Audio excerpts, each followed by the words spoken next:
Director, writer Robin Christian brings us Below, a 2023 shark attack movie that is obviously a homage to the Stephen King short story that was in Creepshow 2, The Raft. Now, in the movie The Raft, which is a segment on Creepshow 2, we have a group of teens get stuck out in the middle of a wooden platform in a lake, and they are surrounded by this creature, this oily kind of creature that is intent on devouring them. The story here is very similar, except rather than a kind of an oily creature, we have a hungry bull shark. So bull sharks, so you know, can swim in and survive in fresh water, and that actually kind of set up. A group of teens out on a kind of a hot summer's day decide to take a few hours to kind of relax in this kind of quarry, this lake. It's fresh water, and there's a platform there. We get a variety of different characters from as young as 12, probably up to kind of like the mid-teens, chilling out. However, their chill-out session is disturbed by this hungry bull shark. Now, what will they do? You'll have to watch the movie and find out. So, let's discuss. So, I should point out that this is a very low-budget movie. So, do bear that in mind and have expectations in place when you are watching a film like this. Now, I should point out also, the movie's tone is a little odd. I think, generally speaking, if you're a fan of shark movies, you'll probably think there's two distinct camps of shark films.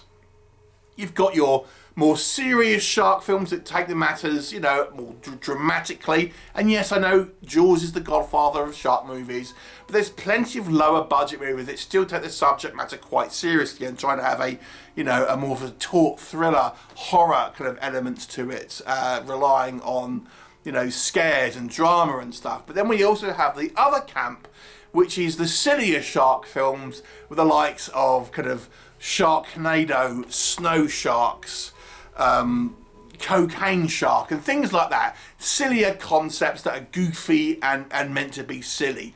Now, interestingly, this movie kind of sits in between the two of them.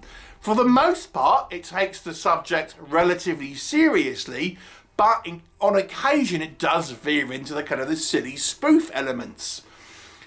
So it's a weird mix, and I can't really think of another movie that actually kind of does that, to be honest. It makes me think, is it intentional, or is it just a kind of like a haphazard result of whatever the kind of the idea here was? So let's talk about what I think works in this movie's favour. Now, as I've mentioned, this is clearly a homage of The Raft. And I think that section of Creepshow 2 is most people's favourite. For a good reason. It's a good story, it's a simple story, and I think this movie does benefit from having quite a simple setup, which is obviously, has a proof of concept already in the bag with the Creepshow 2 section. But it's a very simple setup. We don't know where the shark has come from. All we know is these kids are trapped on a raft without any kind of like cell phones, without any kind of like cries for help, because it's quite an isolated, you know, lake area. So the setup is kind of quickly established, and I think quite a strong one. So I kind of quite like that. I also like the idea here that our protagonists are all kind of relatively young, and as such they don't have the experience or wisdom of adults to kind of try and think the way out of the situation, relying more on kind of like instinct and kind of panic, which I think, you know, makes for characters make sillier decisions in some ways, but you kind of forgive them because of their young age, I think. Now, the decision here is to have the shark be mostly practical. And it's a mixed bag. I guess I prefer a puppet or practical VFX over cheap CGI. There's one or two CGI sequences, but they are mostly just a kind of like the body of the shark kind of gliding through the water, which I think looks okay, to be fair, and it's used sparingly. And wisely they kind of keep the shark sequences to be quick kind of flashes and things like that, to not linger on what is clearly you know, not a highly polished kind of practical VFX model and things like that. It looks on the cheaper side, but they deliberately it only kind of partially show you it, or it's very quick and things like this. So I think that was the wise move here. I think the acting is a mixed bag, and I'll come on to the negative side of that in a minute. But on the positive side, there's a couple of characters here, and luckily I think this is mostly the characters who get the most screen time and the most developed out of our protagonists here. I think are probably the better actors and give the most sort of nuanced performance. Even within that, I think there's one or two instances where the bullies are somewhat nuanced, and they have shades of good within them and things like that. So everyone's not just a complete caricature in regards to at least the character work here, at least as in regards to our teenagers on this raft, because there are other couple of characters that does not apply to. On a technical level, I think things like the sound design are all fairly okay here. The cinematography and the way this movie's shot, again, it's a little mixed. I think it's for the most part okay. There are a few technical elements which I think partially is down to budgetary issues, which we'll talk about, but I think it's good enough. If you don't mind a lower budget kind of shark movie, I think you can you'll be okay generally with the production design here and things like this. I think that was okay. And if you like a bit of some comedic elements here, there are, I say, there's a couple of attempts here to have a little bit more lighter tone, a little bit more silliness from time to time. We actually get a couple of prologues which are nothing really to do with our main characters. It was showing you a couple of other shark attacks, and they're on the sillier side. So let's talk about what doesn't work. Now, as I've mentioned, they have clearly seen the Creepshow 2 and tried to replicate The Raft into a shark film. And had they just stuck to that, I think this could have been quite a thrilling movie that would have had a good amount of tension building through the film. But they decided to add a few other elements to it, which I think is to the film's detriment.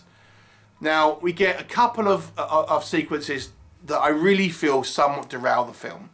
There's one that involves this glider, this motorised glider, which I won't go into too much detail with, but suffice to say, anything that involves this glider is stupid, silly, it's just so ridiculous. It feels like it's come from Sharknado, And then we have these two other characters, these redneck Yahoo types, and they're actually the ones in one of the prologue sequences. And again, these characters just seem like they're from a different movie. They just seem so over the top and silly, and their acting is awful. Now again, it feels like they're acting in a different film, to be honest with you, compared to our cast of teenagers who are all trying to take it seriously. I mean, the acting ability is mixed, but they're all trying to take it seriously. Our two rednecks, like I say, they look like they've come from Sharknado 5 or something like that, It's very jarring because they just feel so out of place. Anything, again, story-wise, that anything involved with these characters just seems totally ridiculous and unbelievable. So there's that. Now, on a technical element, there are some issues. Now, this movie was clearly filmed over a variety of time, because we clearly see different types of weather in different shots. Some sequences it's bright sunshine. Some sequences it's clearly getting later on in the day because it's getting dark, but then we'll go back to a sunny sequence. Some sequences it's even raining, and then it will go to another sequence where it's sunshine and things like this. So the consistency and the attention to detail here is lacking. Now, I suspect because this is a lower budget movie, they haven't got the luxury of being able to not shoot in a particular thing when they got all the casting. They just have to do it. But obviously, those among you who will notice this stuff, it looks a little jarring from time to time. There's a few instances where shots are a little bit overexposed and things like this. So there are some sort of technical elements as well. Now, the shark, as I mentioned, is mostly a practical effect. Unfortunately, it's one of these instances where the shark seems to change size depending on the shot of the film and things like this. You know, and we kind of see these kind of shark attacks, and they do vary in regards to quality, and there's, you know, I'm forgiving to a degree with the kind of the VFX, but you know, there are times here where it just looks a little too cheap, almost like it's like a, you know, a hand puppet at time. And you think, is this a spoof? Is this movie trying to be a spoof? But then it will kind of, like, the most of the film will be kind of shot pretty straight. You know, it's bizarre.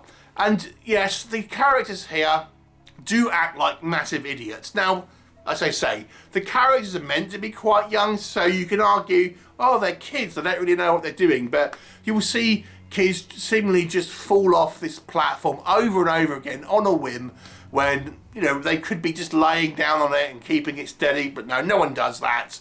Things like this. So there's just lots of kind of silly elements here.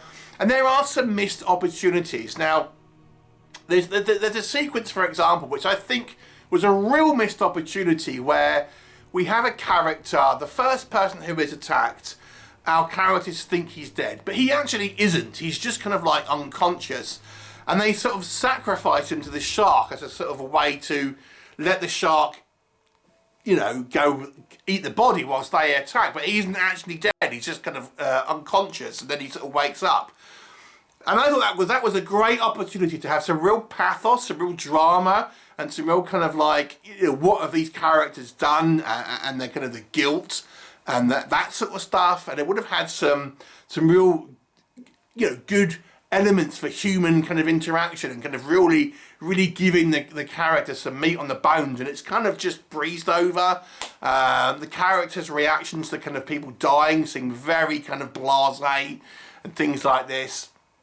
So, you know, it's certainly has a few misses, a few missed opportunities with this film.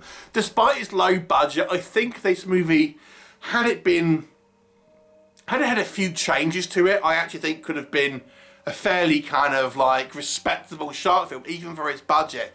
But it's just had a few decisions which I think were the wrong ones, and therefore make this film ultimately on the poorer side. But there are some elements to enjoy, and I think the setup is strong. And if you like The Raft, then you might like this. I'll give it a 4 out of 10. It's not a complete disaster, it's watchable, but it is a missed opportunity. Have you seen it? What did you think of it? Please leave me a comment, and I'll look forward to seeing you next time.